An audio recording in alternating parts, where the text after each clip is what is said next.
अस्सलाम वालेकुम।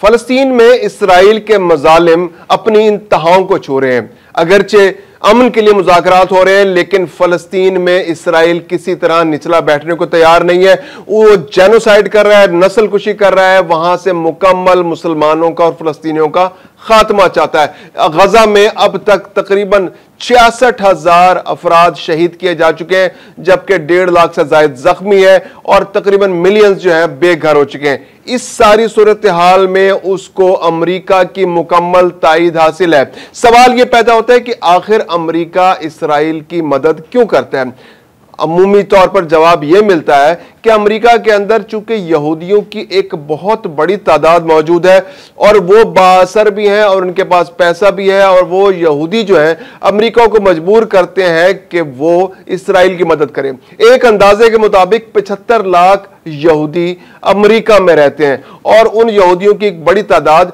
बहुत बड़े बड़े बिजनेसेस को चला रही है। अब एक बहुत दिलचस्प सर्वे सामने आया अमेरिका से, जहां पर अमेरिका में मौजूद यहूदियों से राय ली गई कि क्या वो इसराइल की जानिब से जो जारहियत है फलस्तीन में उसको सपोर्ट करते हैं या नहीं। उनके ख्याल में जो फलस्तीनियों के खिलाफ कार्रवाई हो रही है, क्या वो जस्टिफाइड है, वो मुनासिब है या गलत है। नेतन्याहू की परफॉर्मेंस कैसी है, क्या नेतन्याहू जो एक्शन गजा में ले रहे हैं क्या वो जस्टिफाइड है। तो उसके बहुत दिलचस्प नताइज सामने आए। 825 यहूदियों से वहां राय ली गई मुख्तलिफ शहरों में, और उन्होंने जो राय दी उसके मुताबिक उन्होंने इसराइल की जानिब से फलस्तीन में होने वाली कार्रवाइयों को नस्ल कुशी करार दिया है। ज्यादातर की राय यह है, 61% की राय यह है कि ये जो नेतन्याहू अमेरिका जो इसराइल की जानिब से नेतन्याहू फलस्तीन के अंदर कार्रवाइयां कर रहे हैं ये वॉर क्राइम्स हैं। 61% लोगों का यह कहना था, जबकि 39% लोगों ने, यहूदियों ने, अमेरिका में मुकीम यहूदियों ने इसको फलस्तीनियों की नस्ल कुशी करार दिया है। यानी अमेरिका में मौजूद यहूदियों की अक्सरियत ने इस कार्रवाइयों को गलत करार दिया है, ज्यादातर ने इसको वॉर क्राइम करार दिया है और बहुत सौ ने इसको जेनोसाइड यानी नस्ल कुशी करार दिया। इसके अलावा जो यहूदी वहां पर रहते हैं अमेरिका के अंदर, उनकी जो 48% ने यह कहा है कि ये जो एक्शन हो रहा है ये बिल्कुल गलत हो रहा है, ये नहीं होना चाहिए, इसकी कोई जस्टिफिकेशन नहीं है, क्योंकि इसके अंदर जो इंसानी जानों का ज़िया हो रहा है ये बिल्कुल अनजस्टिफाइड है। जबकि 46% यहूदियों ने कहा है कि चले जी इसका जवाब मौजूद है, क्योंकि हमास जो है वो बहुत एग्रेसिव ग्रुप है, तो हमास के खिलाफ ये कार्रवाइयां होनी चाहिए। लेकिन जो एक बहुत दिलचस्प सूरत हाल ये है कि यहूदियों के ज़हन में जो ये बात रासिख कर दी गई है कि हमास जो है वो एक दहशतगर्द ग्रुप है, और यहूदियों की बड़ी तादाद जो है इस बात पर यकीन रखती है। लेकिन इसके बावजूद यहूदियों का जो अमेरिका के अंदर मुकीम यहूदियों ने बड़े पैमाने पर इस सारे ऑपरेशन को गलत करार दिया है। वो नेतन्याहू पर अदम एतमाद का इजहार करार किया है उन्होंने। इसके अलावा जो ऑपरेशन का स्टाइल है, यानी कि जिस तरह से कत्ले आम हो रहा है, जिस तरह से नस्ल कुशी हो रही है, इसकी उन्होंने बहुत बड़े पैमाने पर बहुत मौसर अंदाज में उसकी नफी की है और उसके खिलाफ अपनी राय का इजहार किया है। अब यह बहुत दिलचस्प सूरत हाल है। अब बज़ाहिर तो हमें यह मालूम होता है कि अमेरिका में जो 75 लाख यहूदी रहते हैं वो अमेरिका को मजबूर करते हैं कि वो इसराइल की हर मुमकिन मदद करे, जबकि दूसरी जानिब जब हम वहां के यहूदियों की रायमा मालूम करते हैं तो वो रायमा तो बिल्कुल दूसरे नतीजे सामने दिखाती है। यानी 61% ने यह कहा कि इसराइल वॉर क्राइम्स कर रहा है, जबकि 39% ने कहा कि ये जेनोसाइड हो रहा है। तो आखिर ऐसे क्या अवामिल है, क्या वजूहात हैं जिसकी वजह से अमेरिका मजबूर है कि वो इसराइल की हर सूरत मदद करे और इसराइल फलस्तीन के अंदर नस्ल कुशी करे, फलस्तीन को क्लियर करे, और अब तो वो ग्रेटर इसराइल बनाने जा रहा है जहां पर वो 5-6 मुल्कों के अंदर मजीद इन्फिल्ट्रेशन करना चाहता है, इनरोड्स बनाना चाहता है और उनके इलाकों पर कब्जा करके अपनी रियासत को और ज्यादा वसी करना चाहता है। तो ये हम अब इस वीलॉग के अंदर हम उन अवामिल को जानने की कोशिश करेंगे जिनकी वजह से अमेरिका मजबूर है कि वो इसराइल की मदद करे। अमेरिकी सियासत के अंदर जो सबसे बड़ा जो इंपॉर्टेंट रोल है वो लॉबिंग फर्म्स का है, जो लॉबिंग कंपनीज है, जो लॉबिंग करती हैं, जो पैसा खर्च करती हैं और इस बात को इंश्योर करती हैं कि उन अपने पैसे के जरिए वो अपने जो मफादात के तहफ़्फ़ुज़ करने वाले सियासत को आगे लेकर आए, जो आने वाले दिनों में आलमी सतह पर और मुकामी सतह पर उनके मफादात का तहफ़्फ़ुज़ करें। तो एक बहुत बड़ा ग्रुप जो अमेरिका के अंदर है वो है AIPAC, यानी कि American Israel public affairs committee. ये एक कमेटी है, बज़ाहिर एक कमेटी, एक लॉबिंग फर्म है, लेकिन इसका मकसद बहुत बड़ा है। मकसद ये है कि ये अमेरिकन इलेक्शंस में करोड़ों डॉलर खर्च करती है, और करोड़ डॉलर किसी एक पार्टी पर खर्च नहीं करती है, सारी पार्टियों पर खर्च करती है, रिपब्लिकन्स पर भी करती है, डेमोक्रेट्स पर भी करती है। और इसका मतमे नजर, इसका टारगेट यह है कि पार्लियामेंट के अंदर यहूदियों को ज्यादा से ज्यादा जितवाया जा सके। इसके अलावा ऐसे अरकान पार्लियामेंट को लाया जाए रिपब्लिकन्स में से और डेमोक्रेट्स में से, जो कांग्रेस के अंदर ऐसे लोग हैं, सेनेट के अंदर ऐसे लोग हैं जो अमेरिका के अंदर इसराइली मफादात का तहफ़्फ़ुज़ करें। तो एपैक के जो करोड़ों डॉलर खर्च करती है, जो करोड़ डॉलर जो अमेरिका की सियासत के अंदर वो असरअंदाज होती है, तो फिर जब ये जो सेनेटर्स हैं और जो कांग्रेसमैन है जब मुंतखब होकर आते हैं तो वो फिर पे बैक करते हैं, वो इसराइल के मफादात का तहफ़्फ़ुज़ करते हैं, इसराइल जो जो कार्रवाइयाँ करता है उसको सपोर्ट करते हैं। अक़वाम मुत्तहिदा में इसराइल को ज़रूरत पड़ती है कि उसकी सिक्योरिटी काउंसिल के अंदर उसको उसके खिलाफ जो करारदादें आए उनको अमेरिका वेटो करे, तो यही कांग्रेसमैन जो सेनेट के लोग हैं ये वहाँ पर सपोर्ट करते हैं इसराइल को, जिसकी वजह से इसराइल को जस्टिफिकेशंस मिलती हैं कि वो दुनिया के अंदर अपनी जो कार्रवाई जारी रखे और खासतौर पर जो फ़लस्तीन के अंदर वो जेनोसाइड कर रहा है उसको जस्टिफाई किया जा सके। इसके अलावा जो वहाँ का मीडिया है वो भी इनके कंट्रोल में, और वो मीडिया भी नैरेटिव साजी करता है,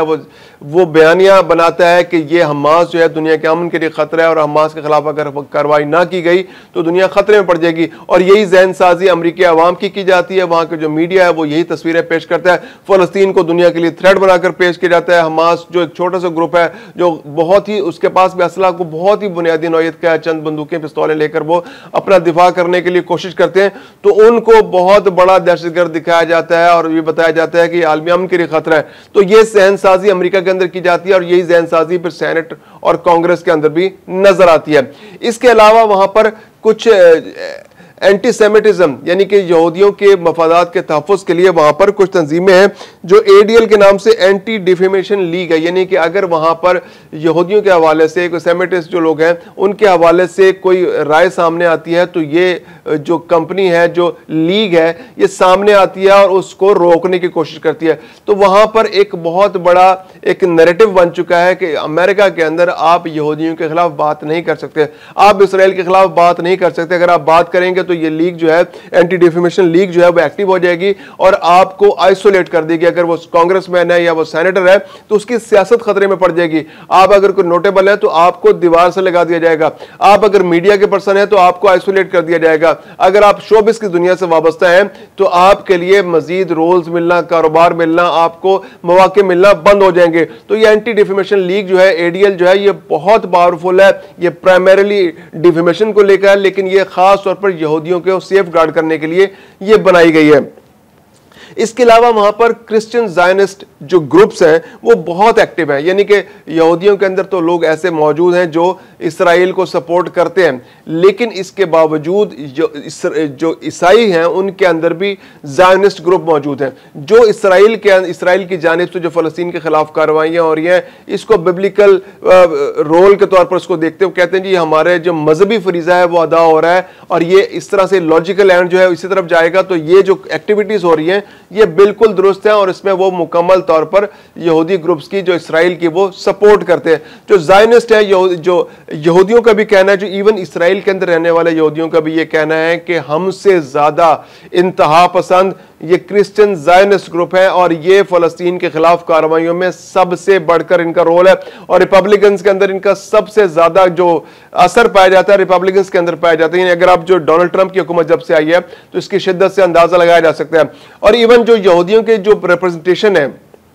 रिपब्लिकन्स के अंदर, जो यहूदी अरकान कांग्रेस हैं, ये सेनेटर्स हैं, वो ज़्यादा एक्सट्रीमिस्ट हैं,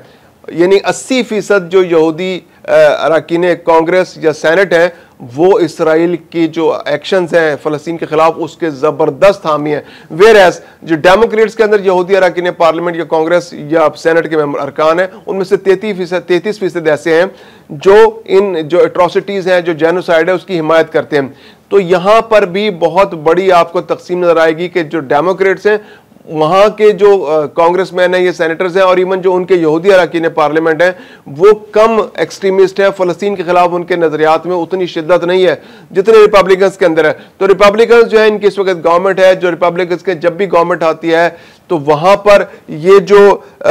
एपैक का जो असर आपको नजर आता है, एपैक इंश्योर करती है कि ऐसे लोग ज्यादा से ज्यादा मुंतखब हों जो इसराइल की मदद करने वाले हैं, और वो वहां पार्लियामेंट के अंदर पहुंचते हैं, कांग्रेस के अंदर पहुंचते हैं, सेनेट के अंदर पहुंचते हैं, और वो इसराइल की मदद करते हैं, इसराइल की भरपूर दिफा करते हैं, इसराइल को हर सूरत में सपोर्ट करते हैं। और वहां पर जो उनके अंदर मौजूद जो ज़ायनिज़्म है, जो क्रिश्चियन लॉबीज के अंदर जो ज़ायनिज़्म है, वो भी उसके साथ मिल जाता है, तो फिर इसराइल को भरपूर अंदाज से सपोर्ट किया जाता है। फिर एक और जो चीज अमेरिका के अंदर जो वो